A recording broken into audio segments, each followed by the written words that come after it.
안전합니다. 주님 길로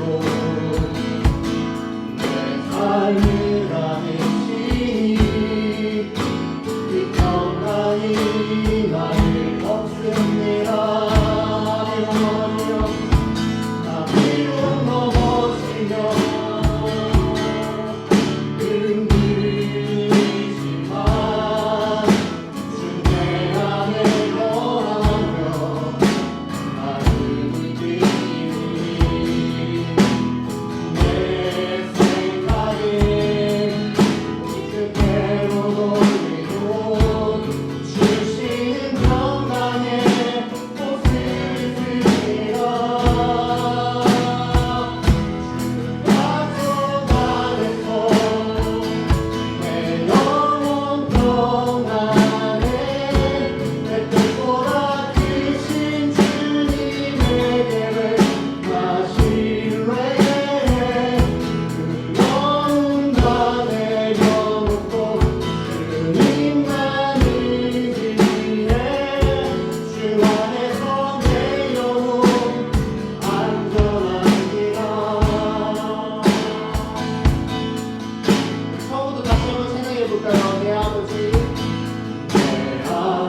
찬송을 드리도록 하겠습니다.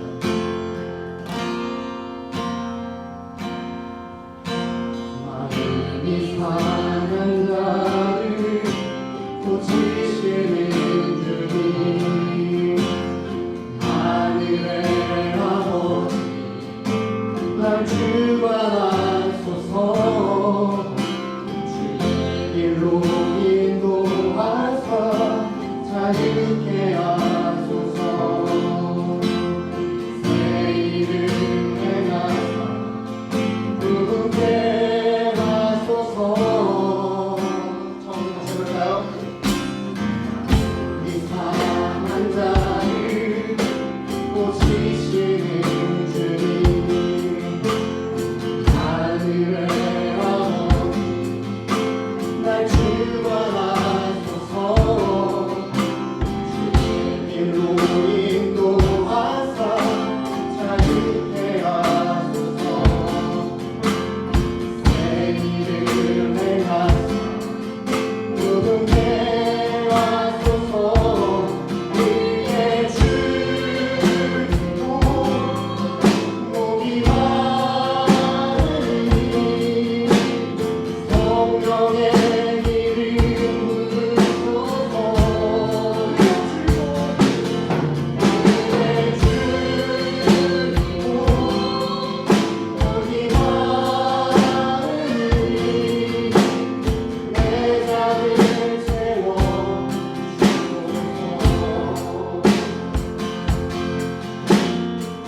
성령으로 채우라. 성령으로 채우사 주 보게 하소서.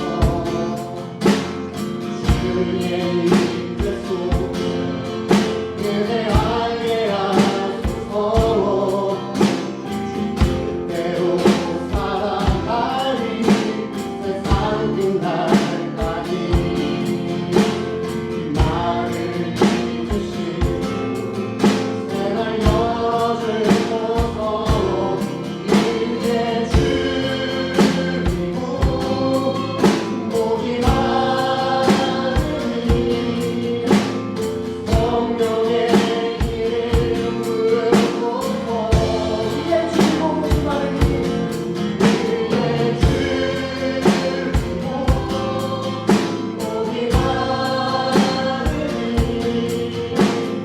내 잔을 채워주소서. 의의 주이고 목이 마르니 의의 주이고 목이 마르니 성령의 기름 부으소서. 의의 주이고 목이 마르니 내 잔을 채워주소서.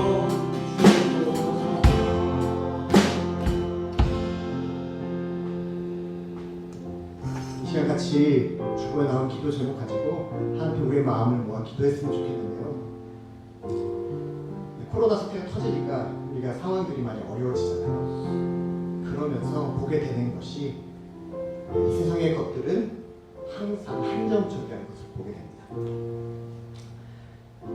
아까 우리가 찬양했던 것처럼 주시는 분도 하나님이시고요, 그래서 취해 가시는 분도 하나님이신데 이 땅의 부요함이 아닌 하나님께서 우리를 천국에 예비하신 하늘의 부요함을 소망하는 우리들 될 수 있도록 주님께 같이 기도했으면 좋겠어요. 오늘의 예배가 그런 예배 되게 해주시고요.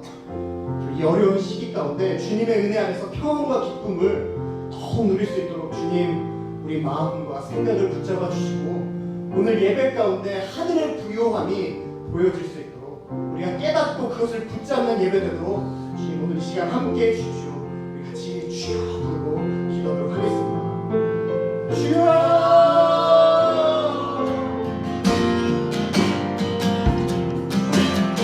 하나님 감사합니다. 하나님께서 우리를 불러주시고 인도하여 주시고 하나님 정말 하나님 이 땅의 부요함이 아닌 하늘의 부요함에 우리 소망을 두는 우리들 을 인도하여 주시고 감사합니다. 오늘 예배 가운데 하나님 할 때 하나님께서 주시는 은혜가 우리 가운데 있지 않으십시오.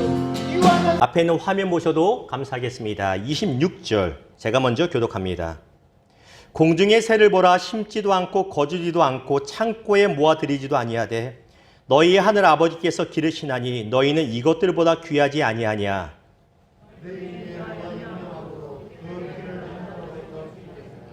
또 너희가 어찌 의복을 위하여 염려하느냐. 들의 백합화가 어떻게 자라는가 생각하여 보라. 수고도 아니하고 길쌈도 아니하느니라.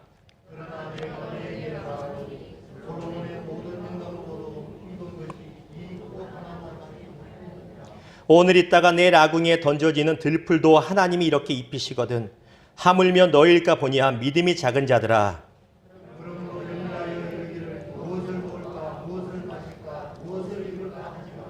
이는 다 이방인들이 구하는 것이라. 너희 하늘 아버지께서 이 모든 것이 너희에게 있어야 할 줄을 아시느니라.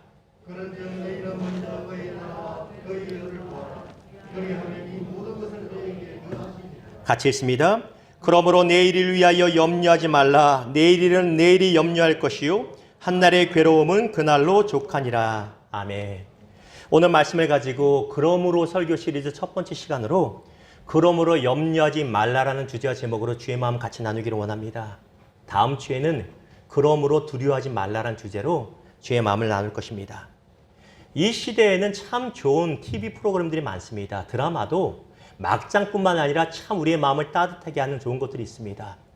더 이상 TV를 향하여 바보 상자라고 불리는 것이 무색할 정도로 참 좋은 것들이 많지요. 여러분이 생각하는 좋은 드라마 프로그램이 있겠지만 목사가 생각하는 좋은 드라마 중에 하나가 무엇이냐면 응답하라 1988이라는 것이에요. 여러분 보신 적 있으시죠? 이걸 볼 때마다 옛날 생각이 나서 그런지 마음이 따뜻해지고 또 웃음이 나기도 하고요. 때로는 몰래 눈물을 짓고 흘리기도 합니다. 우리 삶의 모든 모습을 담아놓은 드라마라서 그렇게 마음이 좋은 것 같아요. 그런데 여러분 이 응답하라 1988이라고 하는 드라마에 나오는 수많은 등장인물 중에서 특별히 자녀들 중에서 누가 가장 잘 되는지 아세요? 마지막에? 여러분 성경만 봐서 잘 모르죠. TV 많이 보는 제가 말씀드릴까요? 화면 하나 보여주십시오. 바로 이 친구입니다. 정봉이라고 하는 친구예요. 보통 옷 입은 것부터가 뭔가 어색합니다. 그렇죠? 뭔가 부족해 보입니다. 그런데 이 친구가 가장 잘 되는 것으로 드라마 말미에 나옵니다. 어떤 역할? 지금 우리가 잘 아는 백모 요리사 같은 급으로 이렇게 나오는 것으로 보게 됩니다. 남들보다 좀 부족해서 무려 7순회에서 법대에 들어갑니다. 대학 들어가면 열심히 사법고시 준비해야 되는데 그렇지 않고 또 엉뚱한 짓만 계속합니다. 부모의 늘 걱정과 근심과 염려거리가 됩니다. 어느 날 밤입니다. 이 정봉이의 아버지 어머니가 산책하다가 이런저런 얘기를 하는데 엄마가 그래요. 우리 정봉이 어떡하지? 염려를 하니 아빠 내는 사람이 이렇게 얘기를 합니다. 걱정하지 마라. 나는 우리 정봉이 한 개도 걱정하지 않는다. 정봉이가 남들보다 좀 늦긴 해도 결국 지 밥벌이는 할 거라고 난 믿는다. 근데 이 대사가 그렇게 마음이 좋았어요. 제 마음에. 그렇게 따뜻했어요. 그 집이 예수 믿는 집이냐면 아닙니다. 어떻게 하냐면 정봉이네 집 드라마 속에 보면 문을 열자마자 명태가 이만한 게 달려있거든요. 예수 믿는 집은 아니에요. 미신 믿는 집입니다.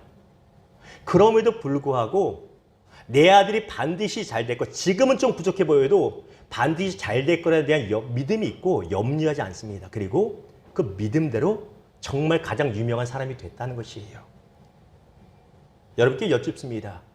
예수를 안 믿는 사람도 예수를 안 믿는 가정도 이 정도의 믿음이 있고 염려하지 않는데 살아계신 예수를 믿는다는 우리 안에 왜 염려가 이렇게 많은가라는 것이에요.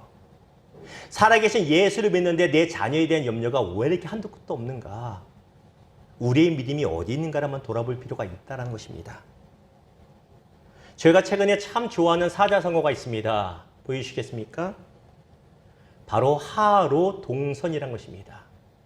한자어를 직역하면 여름의 날로 겨울의 부채란 뜻입니다. 뭔가 이상하지요? 바뀌어야 되는데 여름에 부채가 필요하고 겨울에 난로가 필요한데 여름에 오히려 난로가 있고 겨울에 부채가 있다는 하로동선입니다. 직역하면 뜻이 이렇습니다. 격이나 철에 맞지 않는 쓸모없는 물건이나 존재를 의미하는 것이 하로 동선입니다. 그런데 여기서 이 뜻이 끝나는 것이 아니라 더 깊은 의미가 있습니다. 무엇이냐면 지금은 비록 쓸모없는 것 같이 보이는 존재와 사람일지라도 때가 되면 반드시 크게 쓰임받을 때가 온다는 것입니다. 이 고사성어가 얼마나 좋은지 몰라요. 우리의 삶이 그렇습니다. 비록 지금 내가 하고 있는 것이 남들 볼 때 쓸모없는 것 같을 때가 있거든요. 남들보다 부족한 삶을 사는 것 같고 약한 삶을 사는 것 같고요. 그래 염려가 많습니다. 그런데 주님이 작정하신 때가 되면 빛날 때가 온다는 것입니다. 특별히 저와 여러분의 자녀들을 보면 뭔가 남들보다 부족해 보일 수도 있거든요. 왜? 부모 몸에는 늘 부족함이 보이니까 염려하지 말라고 말하는 것입니다. 왜? 합력하여 선을 이시는 주의 은혜가 반드시 있습니다. 주님께 맡기시기를 주님의 이름으로 축원합니다. W.H. 오든이라는 사람은 시인은 이 시대를 가리켜 불안의 시대라고 말하고 염려의 시대라고 말합니다. 딱 맞습니다. 포스트 코로나 시대가 되어서 무엇 하나 확실한 게 없습니다. 모든 것을 온라인으로 해야 되고 이제 뭐 어떻게 다음 학기 개강도 대학생들 어떻게 해야 될지 모르는 확실하게 잡히지 않는 불확실의 시대, 염려의 시대입니다. 그래서 수많은 사람들이 우울증을 호소하고 불안함을 호소하고 염려에 눌려 신음합니다. 성도들도 마찬가지입니다. 그러나 우리 주님이 말씀하십니다. 무엇이라고? 그러므로 염려하지 마라. 사랑하는 성도 여러분, 우리 주님의 이 음성이 들리기를 주님의 이름으로 축원합니다. 염려보다 크신 우리 주님 믿으시고 평안 누리시는 저와 여러분 되기를 다시 한번 주의 이름으로 축복합니다. 자, 오늘 말씀은 우리가 너무나 잘 아는 산상수훈의 한 부분입니다. 여러분 성경 일독하신 분 저만 보이게 손 한번 들어보세요. 저만 보이게. 예. 겸손해서 다 들고 싶지만 여러분의 마음을 알아요. 들고 싶지만 못 드는 거. 그렇죠? 성경 일독을 혹시 못했을지라도 마태복음 6장까지 읽어보신 분이 많을 거예요. 그 말은 오늘 본문까지는 많이 읽었을 거란 것입니다. 많이 하는 말씀이죠. 31절과 34절 교독하겠습니다. 그러므로 염려하여 이르기를 무엇을 먹을까 무엇을 마실까 무엇을 입을까 하지 말라. 그러므로 내일을 위하여 염려하지 말라. 내일은 내일이 염려할 것이요 하나님의 괴로움은 그러므로. 자, 동일하게 반복되는 단어가 있습니다. 그러므로, therefore, 아니면 so라고 하는 단어입니다. 그러므로 뭔가 있기 때문에 이유가 있기 때문에 그러므로 염려하지 말라고 말씀하시는 것이죠. 우리가 오늘 말씀을 나누면서 먼저 그러므로에 담긴 두 가지 의미를 먼저 나누기를 원합니다. 왜 그러므로 염려하지 말라고 하시냐면 첫째는 하나님께서 우리의 삶을 세밀하게 돌보시니 그러므로 염려하지 말라는 것입니다. 30절입니다. 오늘 있다가 내일 아궁이에 던져지는 들풀도 하나님이 이렇게 입히시거든 하물며 너일까 보니야 믿음이 작은 자들아. 내일 아침에 불쏘시개로 아궁이에 던져진 들풀도 이름 모를 들풀도 하나님이 오늘까지 이슬 주시고 먹이시고 입히시는데 하물며 내 자녀인인 너일까 보니야 믿음이 없는 자들아. 책망하시며 우리의 믿음을 촉구하시는 것입니다. 26절 여러분 읽습니다. 시작. 공중의 새를 보라. 진리도 없고 거두리도 않고 천국의 보아들이 떠나가네. 너희 하나님 아버지께서 기르시는 너희는 이것을 보다 귀하지 아니하냐. 공중의 새를 보라. 보십시오. 주님께서 공중에 높이 나는 독수리를 보라고 말씀하지 않으세요. 왜? 독수리는 힘이 있고 어지간하면 자기가 알아서 잘 살아갑니다. 능력 있는 존재입니다. 만약 공중에 나는 독수리를 보라고 했다면 저와 여러분의 대부분은 오히려 더 낙심에 빠질 겁니다. 내가 나를 봐도 독수리 같지 않거든요. 연약하고 힘이 없거든요. 주님이 말씀하신 새는 참새같이 작고 연약한 새, 힘이 없는 존재를 의미하는 것입니다. 저 연약한 존재까지도 내가 먹이고 입히는데 하물며 너희 아버지께서 아버지 하나님이 먹이고 입히지 않겠느냐? 너희 이것들보다 귀하다고 말씀하시는 것입니다. 비슷한 맥락에서 누가복음 12장 6절이 이렇게 말하지요. 참새 5마리가 두 아사리온에 팔리는 것이 아니냐. 그러나 하나님 앞에는 그 하나도 잊어버리신 바 되지 아니한도다. 예수님 당시에 시장에 가보면 지금 우리 시장에 파는 닭꼬치가처럼 참새들을 이렇게 꼬치를 팔든가 그냥 참새를 살아있는 참새를 팔았습니다. 제사용으로 팔고 구이용으로 팔았겠지요. 그런데 가격이 참새 2마리에 1아사리온, 쉽게 말하면 한 1,000원 정도라고 볼 수 있습니다.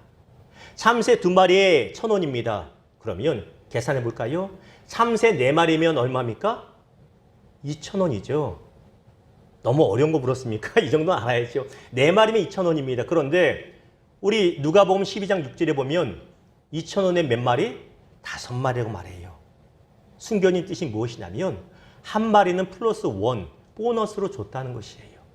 있으나 없으나 하는 존재, 그런 존재까지도 내가 입히시고 돌보는데 내가 너희를 얼마나 귀히 여기고 소중히 여기는데 하물며 너희일까 보냐? 왜 염려하냐?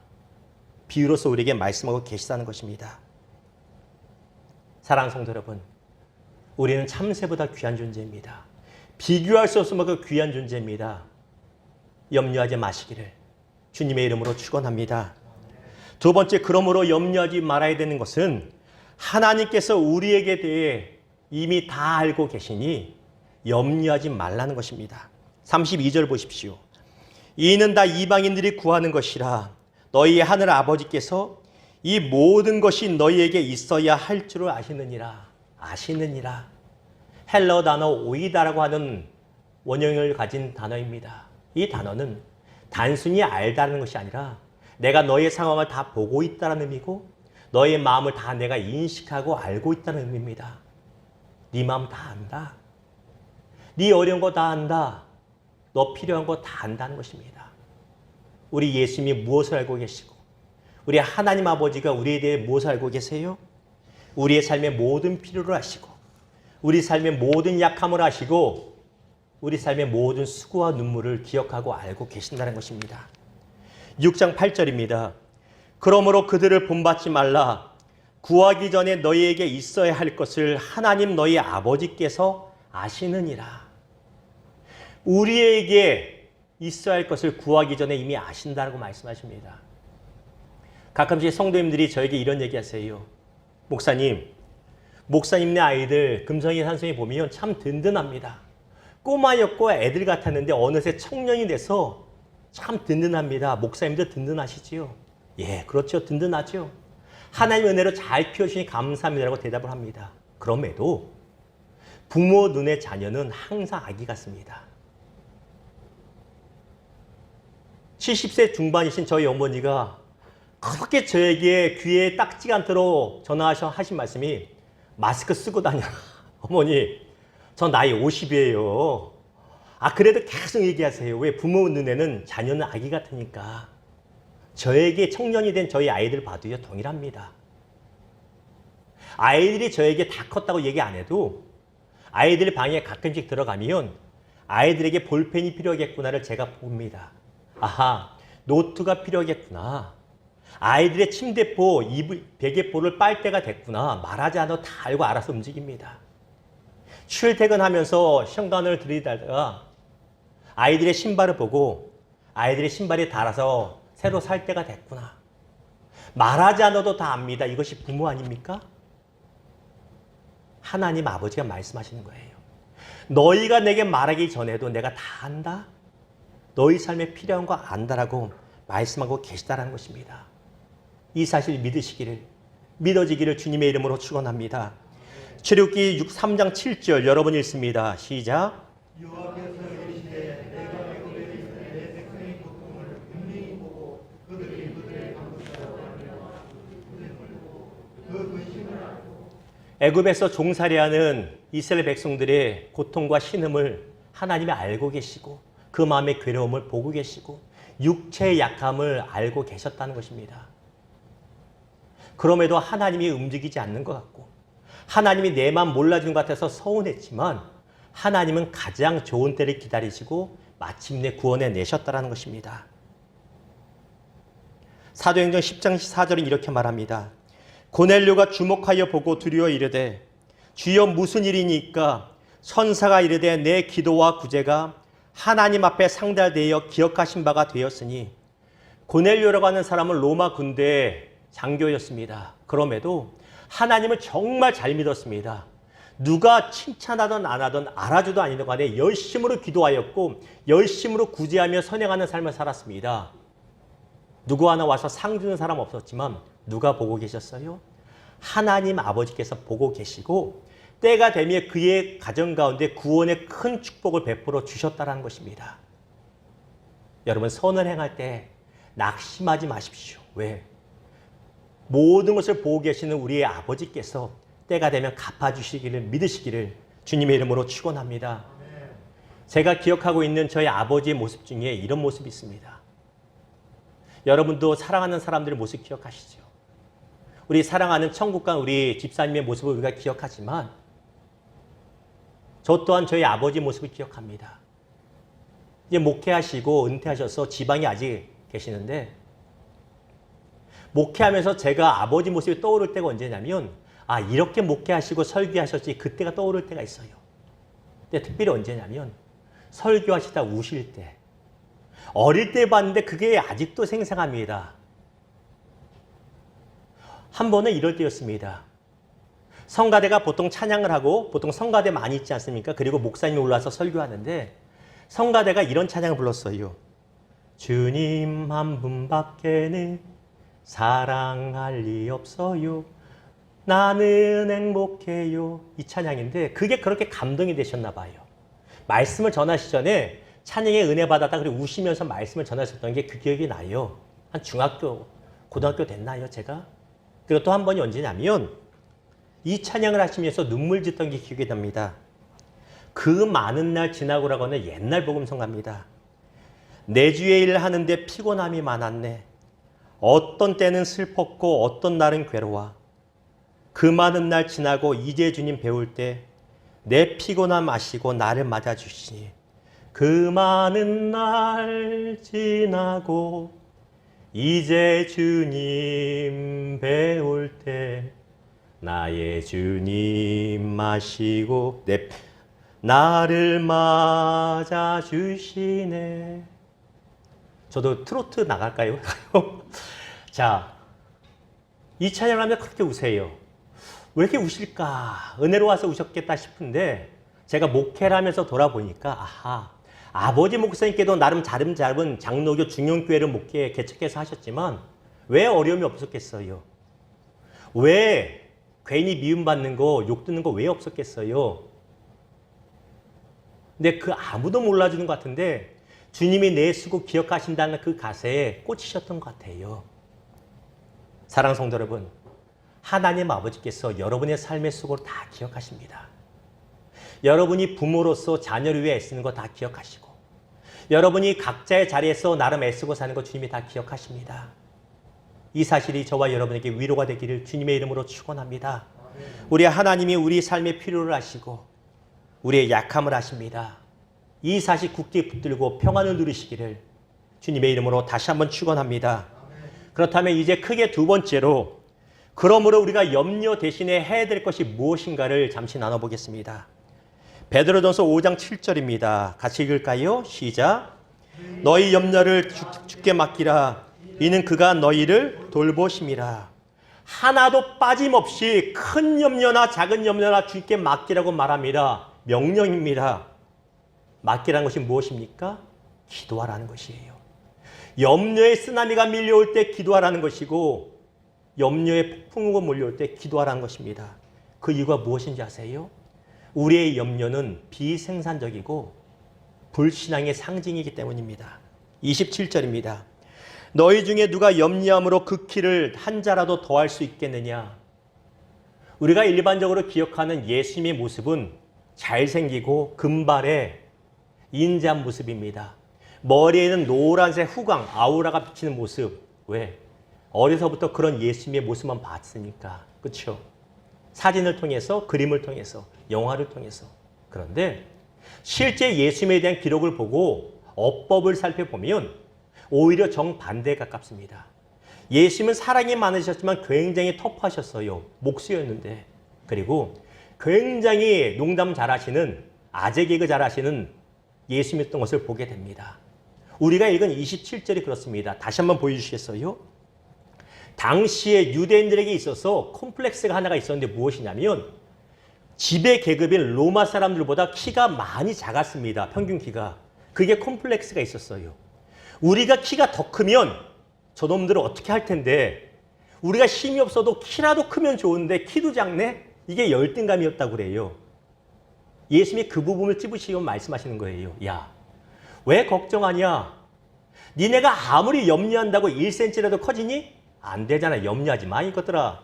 그렇게 말씀하시는 거예요. 성경은 멋있게 나오지만 사실은 해학적으로 농담하시면 말씀하신 구절이 이 구절입니다. 그런데 깊은 뜻이 있죠. 우리가 염려한다고 키가 커집니까? 우리 나이에 이미 성장기가 끝났는데 염려한다고 키가 커져서 서장훈처럼 최홍만 씨처럼 커지냔 말이에요. 아니잖아요. 이런 염려 안 합니다. 그런데 우리의 염려는 이처럼 비생산적인 염려가 너무나 많다는 것입니다. 사진 하나 보여주십시오. 여러분 이게 뭡니까? 흔들의자. 예, 흔들의자입니다. 앉으면 편안하죠. 흔들흔들하면서 잠도 잘 오죠. 그런데 여러분이 흔들의자 앉아서 아무리 앞뒤로 흔들어 보십시오. 앞으로 나가나? 안 나갑니다. 100m 달리기 하는데 난 편안할 거야 하고 흔들의자 앉아서 요이 땅 했는데 흔들어 보십시오. 말을 타면 뛰어나가고 개를 타도 뛰어나가고 네 발로 뛰어도 뛰어나가지만 흔들의자에 앉아서 아무리 흔들어 봐야 몸만 힘들지 안 나갑니다. 우리의 염려가 흔들의자 같아요. 아무리 앉아서 염려해 보십시오. 흔들어 보십시오. 해결책이 생기나? 안 생깁니다. 그런데 우리는 계속 흔들의자 앉아서 염려하고 걱정하고 있는 거예요. 얼마나 비생산적이고 비효율적인지 모릅니다. 염려라고 하는 헬라어 단어는 메림나우라고 합니다. 이 단어의 원뜻은 생각이 분산되다는 뜻입니다. 생각이 다 나눠집니다. 염려하면. 그래서 근심이 가득할 때 자녀가 엄마 배고파면 네가 알아서 차려 먹어. 머리 아픈데 왜 그래? 왜요? 생각이 분산되니까. 비생산적인 것입니다. 어떠한 열매도 맺을 수 없어서 주님은 염려하지 말고 기도하라고 말씀하시는 것입니다. 또한 염려는 불신앙이란 것입니다. 30절 볼까요? 시작. 오늘 있다가 내일 아궁이에 던져지는 들풀도 하나님이 이렇게 입히시거든. 하물며 너일까 보니야 믿음이 작은 자들아. 믿음은 비생산적이고 또한 믿음이 없는 불신앙이라고 말하고 있습니다. 이 불확실하고 어려운 힘든 코로나 시기에 수많은 사람들이 염려 가운데 허덕입니다. 왜 그래요? 그들에게는 살아계신 하나님 아버지가 안 계시기 때문에 영적인 고하기 때문입니다. 그러면 묻습니다. 그러면 여러분은 왜 걱정하고 염려합니까? 불신자야 하나님이 안 계시니 염려하는데 고하니까 염려하죠. 하나님 아버지가 우리 아버지라고 살아계시다 믿는 우리는 왜 염려에 빠져 있냔 말이에요. 하나님이 안 계셔가 아니라 내 믿음이 작아서 내가 믿지 않아서라는 겁니다. 우리의 불신앙이 바로 염려라는 것입니다. 하나님이 전지전능하시다 우리가 고백은 하나 염려에 빠진 이유는 입술에 고백은 하지만 마음으로 믿지 않기 때문입니다. 자, 상상해 보십시오. 저와 여러분이 바닷가에 서 있어요. 손에는 새우깡 한 봉지를 들고 있어요. 요즘 아시죠? 1일 3강씩 해야 된다고. 예. 새우깡 갖고 있어요. 새우깡. 새우깡을 갖고 있는데 새우깡 봉투를 딱 열어서 새우깡 하나라도 공중에 던지면 어떤 일이 벌어집니까? 바닷가에? 갈매기 떼가 수십 수백 마리가 몰려듭니다. 그렇죠. 반면에 새우깡을 갖고 있어도 입구를 꽉 붙들고 틈을 주지 않으면 갈매기 나한테 안 옵니다. 염려가 마찬가지입니다. 염려할 만한 많은 것들이 우리 주변 생각이 맴돕니다. 우리 내 속을, 마음속을 맴돌아요. 그런데 내가 새우깡 던지심 마음에 틈을 주면 염려에 난 사로잡힙니다. 갈매기들 몰려들면 무섭잖아요. 눌려버립니다. 왜? 내가 틈을 줘서 그래요. 반면에 생각에 틈을 주지 않으면 나와 상관없이 지나간다는 것입니다. 생각에 틈을 주지 않는 것이 무엇인지 아세요? 그게 바로 기도라고 하는 것입니다. 빌립보서 4장 6절 봅니다. 아무것도 염려하지 말고 다만 모든 일에 기도와 간구로 너희 구할 것을 감사함으로 하나님께 아뢰라. 염려의 파도가 쓰나미처럼 우리에게 몰려올 때, 염려가 갈매기가 막 우리에게 몰려올 때 생각을 잡으십시오. 무엇으로? 기도로. 기도로 맡겨드리라고 말하고 있습니다. 그때 우리가 염려로부터 자유롭게 된다고 말합니다. 기도는 삶의 초점을 나에게로부터 하나님께로 옮기는 작업임을 기억하시기를 주님의 이름으로 부탁을 드립니다. 33절 같이 읽습니다. 시작. 그런즉 너희는 먼저 그의 나라와 그의 일을 구하라. 그리하면 이 모든 것을 너희에게 더하시리라. 사회과학자들의 통계를 보면 우리 사람들이 하는 염려의 90%는 쓸모없는 것이라고 하죠. 여러분이 느껴도 아시잖아요. 괜히 염려했네. 괜히 걱정했네. 쓸모없는 거예요. 코로나 시기에 코로나 걸릴까 봐 너무 염려하지 마세요. 그 염려로 뭘 세상을 살아갑니까? 마스크 쓰지 말자. 교회에서 밥 마음대로 먹자 이 얘기 아닙니다. 할 건 하되 염려에 눌리지 말라는 것이에요. 염려 때문에 죽어요. 코로나 때문에 죽는 게 아니고. 뭘 그렇게 염려를 하십니까? 하나님이 계신데 기도하면 되는데 왜 그렇게 염려하십니까? 주님은 우리에게 말씀하세요. 먹고 마시는 것 때문에 사는 것 때문에 염려하고 두려워하지 말아라. 그런데 너희에게 염려할 것이 있어. 다시 한번 그 말씀 보여주십시오. 무엇입니까? 바로 하나님의 나라와 그의 일을 구하라고 합니다. 거룩한 염려. 무슨 말이에요? 내 삶을 향한 하나님의 뜻을 구하고 하나님의 뜻이 내 삶을 통해서 이루어지기를 간구하는 것. 이것이 우리가 마땅히 해야 될 염려지 딴 건 걱정하지 말라고 말씀하시는 것입니다. 사랑하는 성도 여러분, 우리의 염려가 먹고 마시는 것이 아니라 하나님 뜻을 이루는데 거룩한 염려만이 되기를 주님의 이름으로 축원합니다. 염려가 몰려올 때 기도하시기를 다시 한번 주의 이름으로 축원합니다. 말씀을 맺겠습니다. 그러면 염려하지 말라고 열변을 토하는 목사라고 해서 염려 없는가? 아니요. 체질상 성격상 제가 더 염려가 많을 거예요. 염려 많습니다. 제 개인의 삶에 대한 염려, 가정에 대한 염려, 자녀들에 대한 염려, 교회에 대한 염려 정말 많아요. 그리고 요즘에 가장 많이 염려하는 것이 무엇이냐면 여러분에 대한 염려입니다. 여러분 모르시죠? 우리 성도님들 어떻게 해야 됩니까, 주님? 어떻게 해야 되겠습니까? 여기에 대한 염려가 제일 커요. 근데 염려가 몰려올 때 뭐 하신지 아세요? 그냥 주님께 맡깁니다. 주님이 책임져 주셔야 됩니다라고 주 앞에 맡겨요. 그리고 평안을 얻고 힘을 내는 것이에요. 기도밖에 없습니다. 크리스찬이라고 하는 성도라고 하는 존재는 염려가 없는 사람들이 아닙니다. 어떻게 염려가 없어요? 목사도 염려 있고 어린아이도 염려 있습니다. 학교에서 작은 쪽지 시험 봐도 염려하는데 왜 염려가 없어요? 성도는 염려가 없는 사람이 아니라 염려를 하나님께 맡긴 사람입니다. 이게 차이가 있는 것입니다.